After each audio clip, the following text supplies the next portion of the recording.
যারা ভেবেছিলেন ইরানের ওপর হামলার বিষয়ে ফাঁকা বুলি ছুটছে যুক্তরাষ্ট্র, তাদের জন্য দুঃসংবাদ। কারণ সম্ভাব্য হামলার প্রস্তুতি নিয়ে ইসরায়েলের কাছে গোপন বার্তা পাঠিয়েছে যুক্তরাষ্ট্র। চ্যানেল 14-এর প্রতিবেদনে উঠে এসেছে এই তথ্য।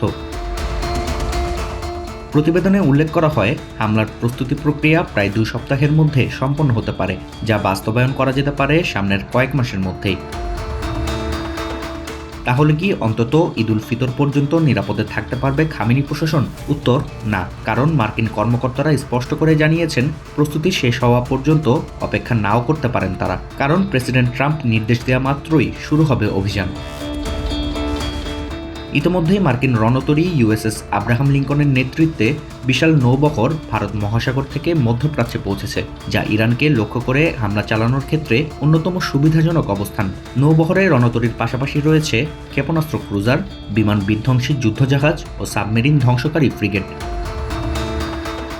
তবে উল্টে গেছে পাশার দান, কারণ ইতোমধ্যেই সমুদ্রের নিচে থাকা মিসাইলের টানেল নেটওয়ার্ক উন্মোচন করেছে ইরান। তেহরানের দাবি, 1000 কিলোমিটার দীর্ঘ টানেলে শত শত দূরপাল্লার ক্রুজ ক্ষেপণাস্ত্র মজুদ রয়েছে, যার মধ্যে অন্যতম স্মার্ট গাইডেন্স সম্বলিত কাদের 380L।